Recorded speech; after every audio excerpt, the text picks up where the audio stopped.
right now I'm getting ready to start my week. It's a Sunday. Sometimes I leave out on Sundays and sometimes I leave out on Mondays. This week I'm leaving out on a Sunday. So I'm gonna get some fuel. I'm already at this truck stop. I need some fuel. The one I normally get fuel is not on my route. So I'm gonna just get some fuel while I'm here, because that'll avoid me having to stop again and then having to stop somewhere that I normally don't stop. So I'm already here where I start, so I might as well get the fuel here.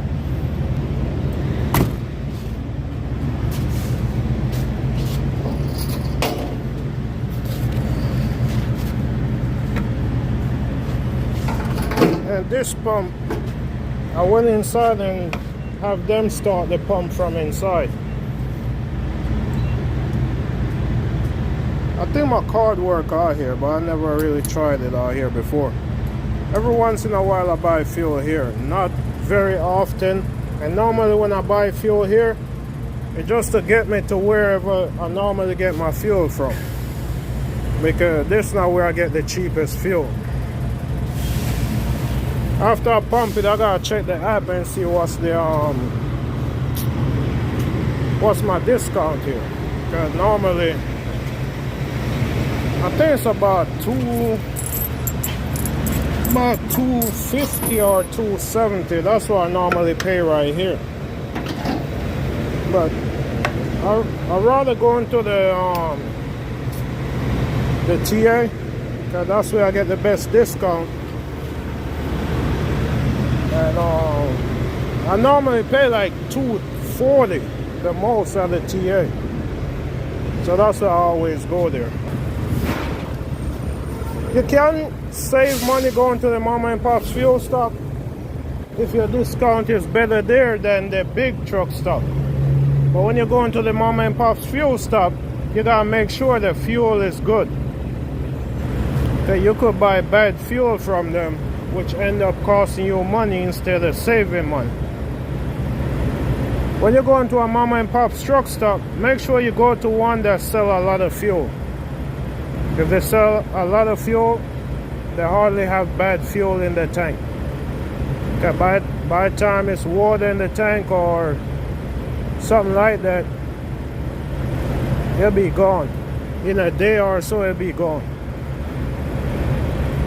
Instead, you go somewhere that don't sell a lot of fuel, then they have that bad fuel in the tank for a long time. So just know what you're doing when you're buying fuel, man. Make sure you're buying good fuel.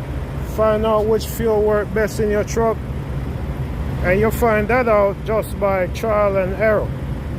You buy fuel, run the truck, see how it burns, and see how the truck run with it. If your truck run good with that fuel or not.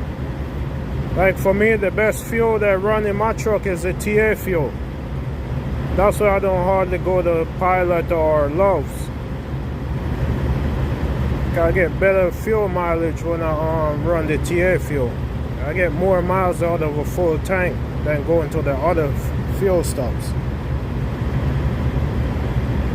And when you're buying fuel, you alone driving the truck, man, fill the truck up. Ain't no reason to be buying fuel just to run a load. Then every load you get, you gotta find your fuel stop to buy more fuel. You're the only one driving the truck. When you go buy fuel, just fill the truck up. Now if you're slip seat, or if you're with a company and they regulate how much gallon fuel you buy, then that's a different story. But I'm referring to owner operators that's running their own truck. The time you're only buying 200 gallons or 150 gallons or something like that just to get you through the load you're on, you're wasting a lot of time. But when you fill your truck up, man, it work out a lot better than you keep going to the fuel stop for 100 gallons or something like that.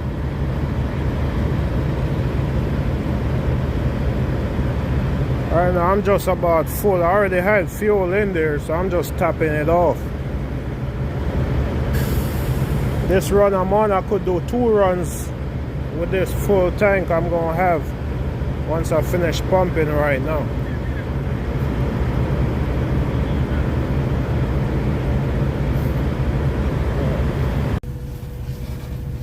So I'm getting ready to hit the road now. End up buying for the pump price $385. That's the price on the pump, but that's not the price I pay. So I'm gonna hit the road now, and then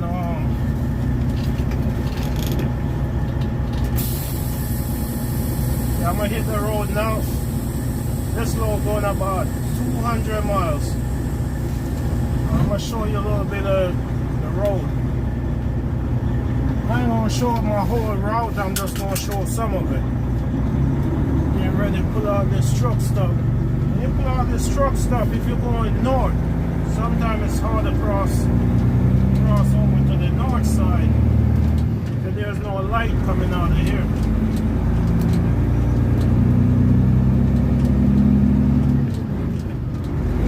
I'm going south. At the same time, sometimes a lot of traffic. When I was coming in here, it was a lot of traffic right here, but now coming out, it's a lot easier.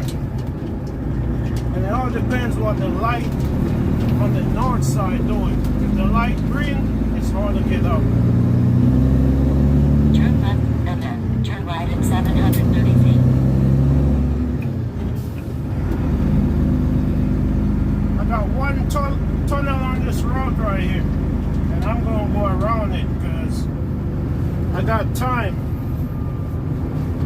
Every time you're going through the tunnel, when you have a hazmat load, you gotta stop there, show them your bills, and also your driver license. And they gotta write down your information.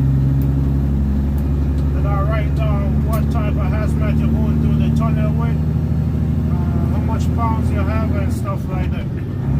Just in case anything happened in the tunnel, they know what you were hauling, how much you had.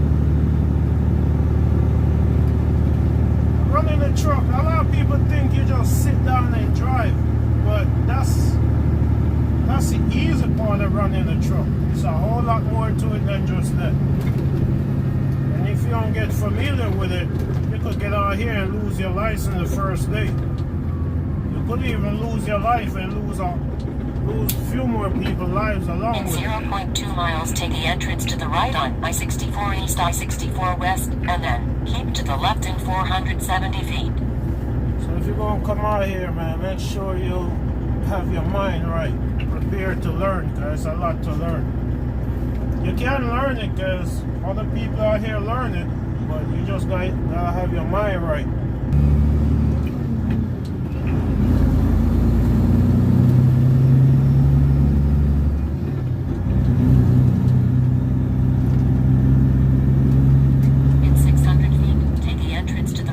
I-64 East, I-64 West, and then keep to the left in 470 feet.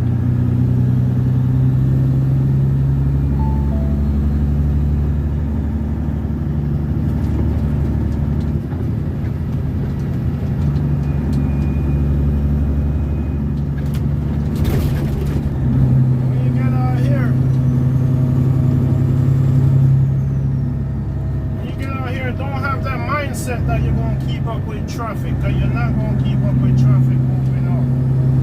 You're driving a truck, they're driving a car, you're not going to keep up with them. Best thing you could do is just go at your own pace and going down the road. Go at a safe pace going down the road. Once you arrive safe, that's what matters.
past the bridge. So what I'm going to do is I'm going to run this to not the last exit before the bridge, but the one before that. And that's where I'm going to get off and get one of those side roads.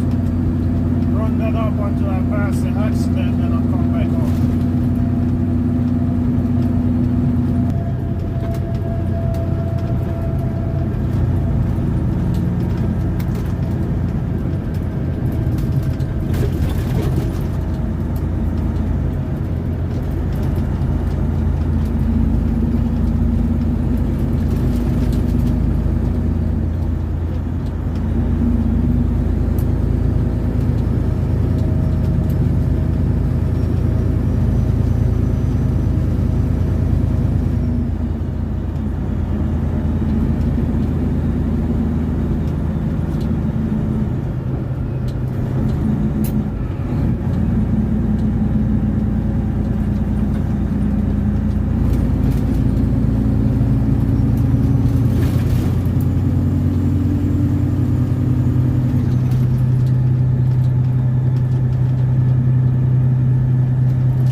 Coming up on the backup right now.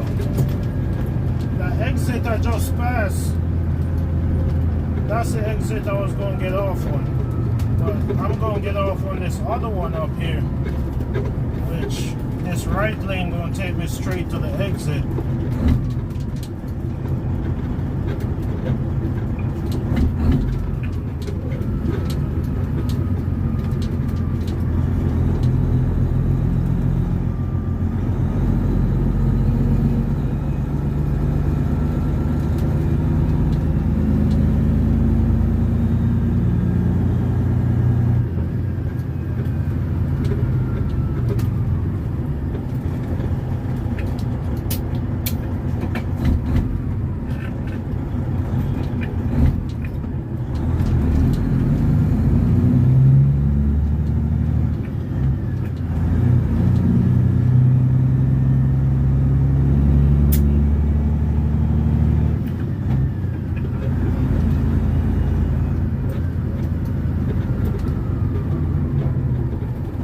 If I run this all the way up to the accident, there's going to be 4 lanes coming down into 1 lane. It's going to be a while before I get through there. That's why I'm going to get off right here so I can pass it.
Try to find somebody who will tell you how to get around it. In 800 feet, keep to the left on US 13 South, South Military Highway, and then turn left in 160 feet.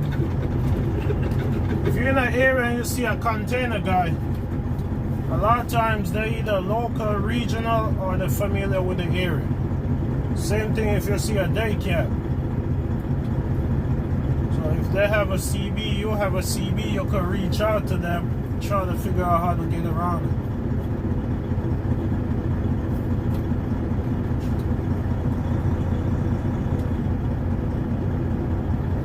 I'm gonna get down here, make a left. I'm gonna run this all the way down. I could run it all the way down and then come up on 64, or I could run it down to the third major intersection, make a left, and that'll take me back to 64 as soon as you pass the accident.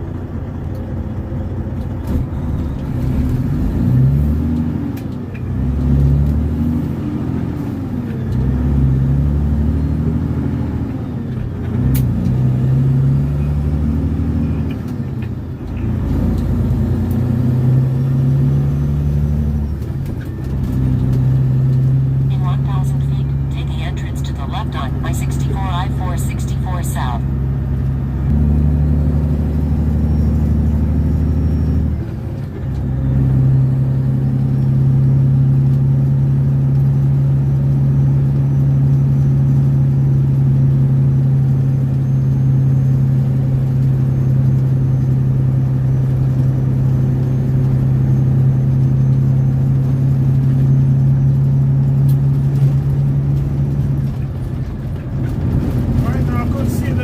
From right here, and they're barely moving up there.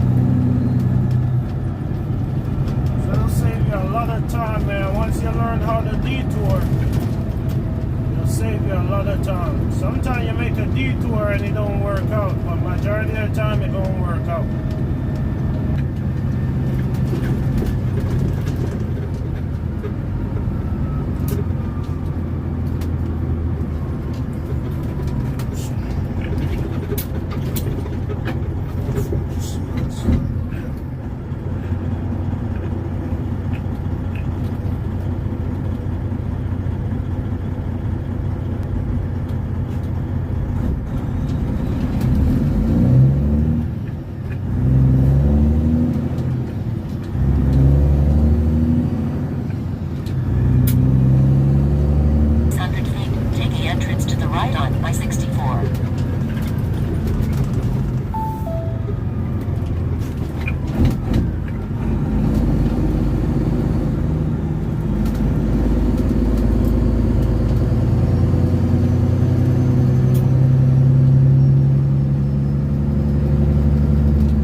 device in the truck telling you one thing, and you have a sign for the scale telling you something different. I normally go by it.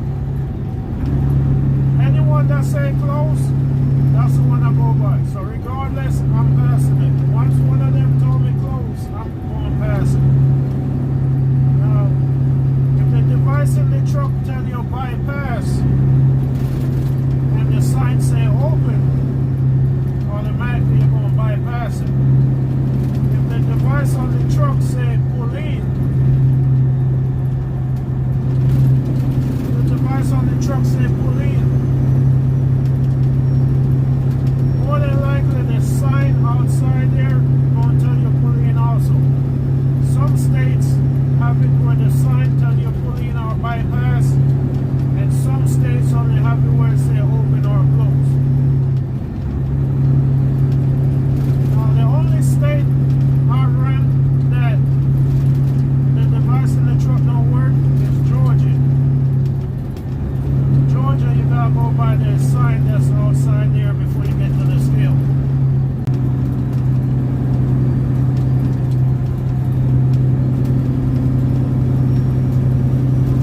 Right now I got less than 5 miles to make it to 95. Been a pretty smooth ride ever since I went through that detour for the accident. Been not a lot of traffic.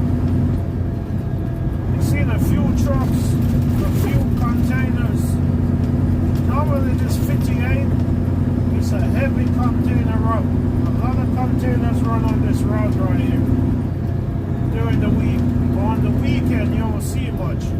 Yeah, the ports, one port open half day on Saturdays, but the other one don't open on Saturdays, and it's not a lot going on the weekend when it comes to container in this area. So you don't really see a lot of containers running on Sundays. The later you get Sunday night, you'll see more and more containers on this route. But during the week, it's a heavy route for containers.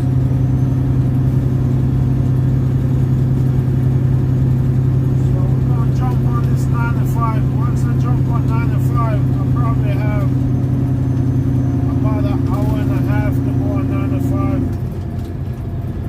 And then I'll almost be at my home. At the customer I'm going to. On a regular day, you meet a lot of trucks right here getting on 95 or going straight across 58, going out to 85 or 29 or somewhere out there. Monday to Friday, be a lot of containers. And some of them containers, they run hard on this 58. It's a speed trap too, because most of it is about 55, 60. Some places it drop down to 45. Some places it drop down to 35. Yeah, a lot of state troopers sitting out here just waiting for you to come through wide open. But a lot of container drivers run hard right here. Whether they're trying to make the port or they're trying to make it to the customer to come back to the port.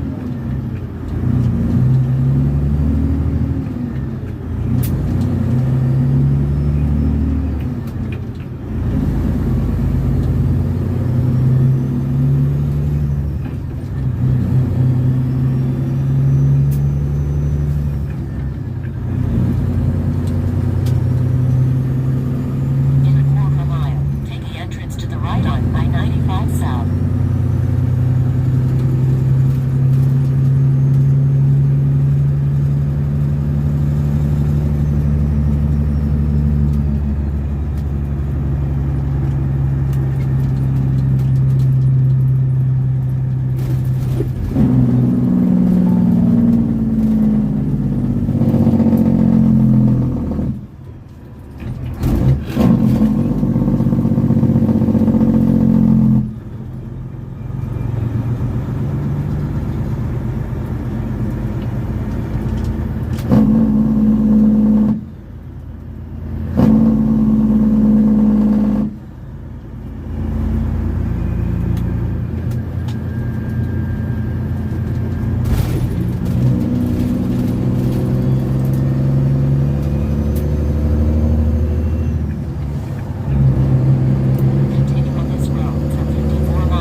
truck stops that used to be something else and Pilot buy it out. And that's a nice size place. And a lot of the parking in there, you could go through. Or you could just pull up alongside.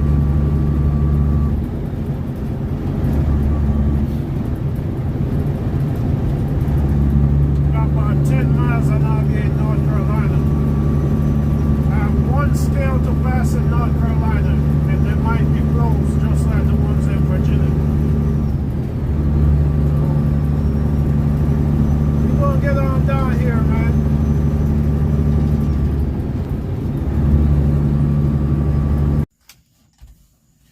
So I just made it to my delivery. Right now I park up right here where we normally sit when you get here early. You sit here and wait for your turn to back in. This is a customer where you gotta back in there. You can't pull straight in and back into the dock. You gotta back straight in through the gate and go straight to the dock backing in. So this one of them customers where if you don't know how to back, you'll get a lot of training backing into this customer. On my videos, I don't show the customers. And there's certain reason why I don't show the customers. But this customer is in North Carolina. It's a place I come to all the time. Not a bad facility. They unload you quick and they load you quick. They don't get a lot of trucks like a Walmart or Amazon or something like that. It's a small facility. They probably get a few trucks a day. The trucks don't come in back to back. A lot of times when I come here, I spend the night here. Sometimes some tankers come in. But for the most part, I'm the only box here when I'm here at night. They unload me or they load me and I leave out of here and still ain't nobody else come with a box trailer, whether it be a reef or a dry van. One day I came and it was another truck here, another container here. But for the last few days of me coming here, I saw him one day coming here after I leave. But that's the only person I see coming in here. A few months ago I came here, I saw another 53-foot trailer coming in here. But for the most part, it's just one trucks a day, a few trucks a day, that's it. These are the type of customers I prefer to deal with. Those customers that get a whole lot of trucks, they take forever to unload you or to load you. I try my best to stay away from them customers. Sometimes you don't have a choice. I mean, you have a choice, but depends on how the load pay and what other options you have for loads. Sometimes you just have to deal with those customers. That's just part of what comes along with the trucking game. But this is what it is, man. I normally come here, spend the night. When they get here in the morning, I'll be the first one in and out. Head on back to the port, grab another one, whether it be to come here or go somewhere else. And that'll be for the next day. And I come here and I spend the night again. I do everything I need to do before I get here. A lot of times when I'm coming here, I stop at the truck stop, get my fuel, get my shower, whatever I need to do. Do it there. So once I get here, I'm good. Then when I leave from here, I try not to stop on my way to the port. Now, one thing with these loads, I gotta weigh the load. Even though it's a container, the customer need a scale ticket. So I normally stop and weigh the load. When I'm coming with the empty, I normally stop and weigh it. Then when I leave with the load, I normally stop and weigh it again. Just so I could turn in the scale tickets. Not all customers require that. And sometimes when the customer require it, the broker don't tell you. But that's part of asking. When you call on a load and you're not familiar with the load or the customer, ask a lot of questions about the load. Some of them don't like you asking a lot of questions because they say it's already in their load information wherever you see the load posted at. But I still ask them, because sometimes it's something that they forget to put up there, or sometimes they didn't edit everything from the last load that they post, and now they post this load with information missing or extra information that's not pertaining to the load you're calling about. So you always want to ask all the necessary questions that you always ask on the load. You're going to seem repetitive, but still ask. But that's how it is, man. That's my day. That's my day. And anything you want to know about the container thing, just drop it in the comment. I have a few videos I need to drop of people leave questions in the comment or send it to my email. Instead of replying to the email or replying to the comment, most times I just drop a video on it, just in case other people have the same question. I don't have to be answering the same questions 100 times. I just drop a video, and then if somebody asks the same thing later on, I could just send them the link to that video and they'll have the answer right there.